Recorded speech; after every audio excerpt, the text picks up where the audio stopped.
दोस्तों, दक्षिणी चीन सागर में चीन की परमाणु पनडुब्बियां आज अपनी ताकत का डंका पीट रही हैं। लाल सागर में ईरान और अमेरिका के बीच चल रही जंग ने समुद्री रास्तों को इतना खतरनाक बना दिया है कि बड़े बड़े देश अपने जहाज़ों को वापस बुला रहे हैं। इसी तनाव के बीच हिंद महासागर की गहराइयों में भारत की नौसेना ने कुछ ऐसा कर दिखाया है जिसने बीजिंग के कमांड रूम में हड़कंप मचा दिया है। जिस समंदर में चीन अपनी नौसेना को सबसे शक्तिशाली मानता था, जिस समंदर में आज ईरान जंग लड़ रहा है, उसी समंदर में भारत ने अपनी एक ऐसी रहस्यमयी ताकत का खुलासा कर दिया है जिसने चीन की सांसें रोक दी हैं। अब दोस्तों, सवाल ये उठता है कि आखिर वो कौन सी तकनीक है जिस पर पश्चिमी देश सालों से प्लानिंग कर रहे थे कि भारत के हाथ कभी नहीं लगेगी, लेकिन डीआरडीओ ने न सिर्फ वो बना डाली है बल्कि उसकी बाप टेक्नोलॉजी तैयार कर डाली है। समंदर के तल पर छिपा वो कौन सा ब्रह्मास्त्र है जिसके बारे में दुनिया के बड़े देश सोच भी नहीं सकते थे और जो एक क्लिक पर पाताल से खेलकर तबाही मचा देगा। दोस्तों, इन सारे सवालों के जवाब हम आगे जानने की कोशिश करेंगे, तो वीडियो पर आखिर तक बने रहिएगा और देश हित में लाइक कीजिए, कमेंट कीजिए और वीडियो को अधिक से अधिक शेयर कीजिए। दोस्तों, इस रहस्य को समझने के लिए पहले ये समझना होगा कि समंदर के अंदर छिपकर मार करने वाली पनडुब्बियों की सबसे बड़ी कमजोरी क्या रही है। दोस्तों, आज भी दुनिया की अधिकतर डीजल इलेक्ट्रिक पनडुब्बियाँ एक पुरानी बीमारी से जूझ रही हैं। उनके अंदर लगे डीजल इंजन को चलने के लिए हवा चाहिए। जब बैटरी ख़त्म होने लगती है तो पनडुब्बी को मजबूरन समुद्र की सतह के करीब आना पड़ता है या फिर एक पाइप बाहर निकालकर हवा लेनी पड़ती है। इसे स्नॉर्कलिंग कहते हैं। लेकिन जैसे ही पनडुब्बी सतह के करीब आती है, दुश्मन के रडार और सोनार उसे तुरंत पकड़ लेते हैं। यानी पनडुब्बी का सबसे बड़ा हथियार उसका छिपना, उसका सबसे बड़ा दुश्मन उसकी अपनी भूख। पश्चिमी देशों ने इस कमजोरी का बड़ा फ़ायदा उठाने के लिए दशकों तक एक खास तकनीक को अपने पास रखा और भारत जैसे देशों को उससे हमेशा दूर रखा। दोस्तों, वो तकनीक थी एयर इंडिपेंडेंट propulsion यानी AIP तकनीक। इसका मतलब है एक ऐसा इंजन जो बिना किसी बाहर की हवा के भी चल सके।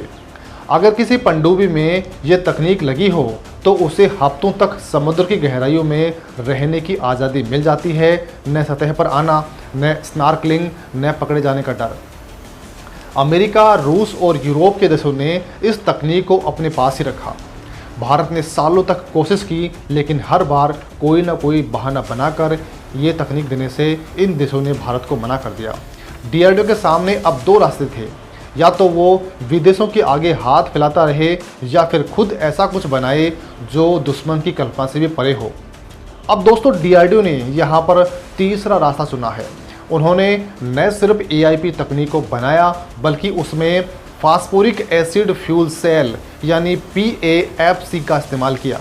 ये कोई आम इंजन नहीं है, ये एक रासायनिक प्रक्रिया है जो हाइड्रोजन और ऑक्सीजन को मिलाकर बिजली पैदा करती है और इस प्रक्रिया में आवाज़ लगभग नहीं होती है। पनडुब्बी के अंदर सन्नाटा रहता है। दुश्मन का सोनार सुनने की कोशिश करता है, लेकिन उसे सिर्फ समुद्र की आवाज़ें सुनाई देती हैं। ये वही तकनीक है जो पश्चिमी देश भारत को नहीं देना चाहते थे। लेकिन दोस्तों, डीआरडीओ यही नहीं रुका। असली हैरानी तो तब शुरू होती है जब आप देखते हैं कि डीआरडीओ ने इसके बाद क्या किया। उन्होंने न सिर्फ एक तकनीक पर भरोसा करने के बजाय कई तकनीकों को एक साथ जोड़कर एक हाइब्रिड सिस्टम तैयार करना शुरू कर दिया है। यही सिस्टम भारत की आने वाली प्रोजेक्ट 76 पनडुब्बियों की रीढ़ बनने वाला है। प्रोजेक्ट 76 भारत की पहली पूरी तरह स्वदेशी अगली पीढ़ी की अटैक पनडुब्बी होगी और इसके लिए जो फ्यूल सेल बन रहा है उसकी क्षमता करीब 20 किलोवाट होगी। इसका मतलब ये है कि पनडुब्बी के अंदर इतनी बिजली पैदा होगी कि वो बड़े बड़े रडार, आधुनिक कॉम्बैट सिस्टम और दर्जनों सेंसर एक साथ चला पाएंगे बिना अपनी खामोशी को तोड़े। दोस्तों, सिर्फ बिजली बनाना काफ़ी नहीं है, उस बिजली को स्टोर करना भी उतना ही ज़रूरी है और यहीं पर डीआरडीओ ने एक और बड़ा दांव खेल दिया है। दोस्तों, दशकों से पनडुब्बियों में लेड एसिड बैटरी का इस्तेमाल होता रहा है। भारी भरकम, कम क्षमता वाली और ख़तरनाक। लेकिन अब डीआरडीओ लिथियम आयन बैटरी की तरफ बढ़ रहा है।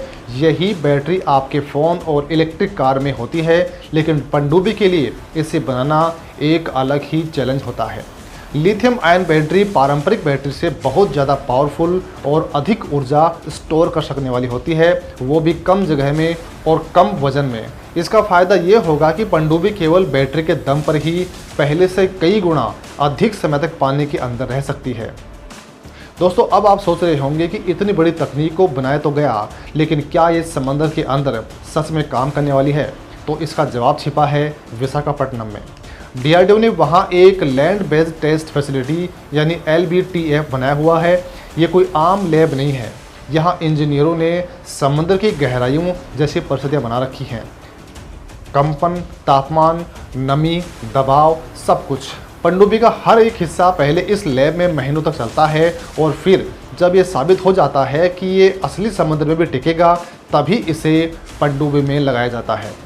यही वो जगह है जहां भारत की पनडुब्बी ताकत का असली परीक्षण हो रहा है। बिजली बन गई, बैटरी में स्टोर हो गई, लेकिन अब उस बिजली को पनडुब्बी के पंखों तक पहुंचाना है। और इसके लिए डीआरडीओ एक 5 मेगावाट की इलेक्ट्रिक propulsion मोटर बना रहा है। ये मोटर पारंपरिक इंजनों से बिल्कुल अलग है।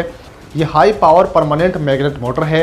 इसका मतलब ये है कि ये कम शोर करेगी, अधिक दक्ष होगी और इसके पुर्जे भी कम होंगे।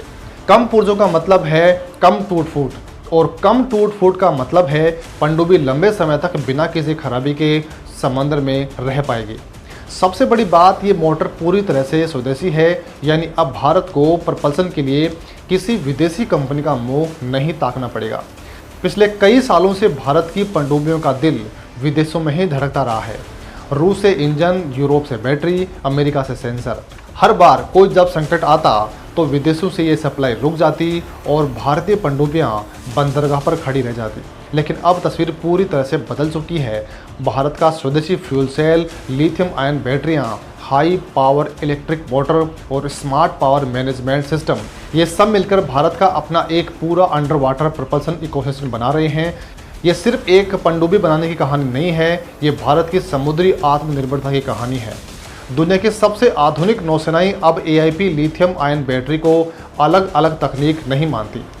वो दोनों को जोड़कर एक हाइब्रिड सिस्टम बनाती है और डीआरडीओ भी यही कर रहा है।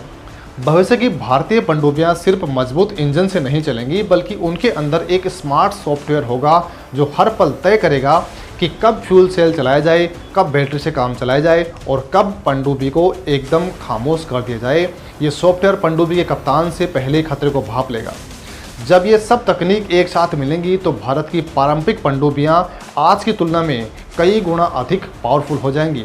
वो पहले से अधिक समय तक पानी के अंदर रह पाएंगी, पहले से अधिक खामोशी के साथ चलेंगी और दुश्मन के लिए उनका पता लगाना पूरी तरह से नामुमकिन होगा। चीन की परमाणु पनडुब्बियां भले ही बड़ी हों, लेकिन समंदर की गहराई में छिपकर वार करने का खेल सिर्फ ताकत से नहीं बल्कि खामोशी के साथ खेला जा रहा है, और इस खामोशी में अब भारत का नाम जुड़ चुका है। खैर दोस्तों, हमारी इस पूरी रिपोर्ट पर आपका क्या कुछ कहना है? भारत की इस उपलब्धि से आप कितना खुश हैं? क्या कहना चाहेंगे भारत के डीआरडीओ के वैज्ञानिकों के लिए? कमेंट में लिखकर हमें ज़रूर बताइएगा। बहुत बहुत धन्यवाद।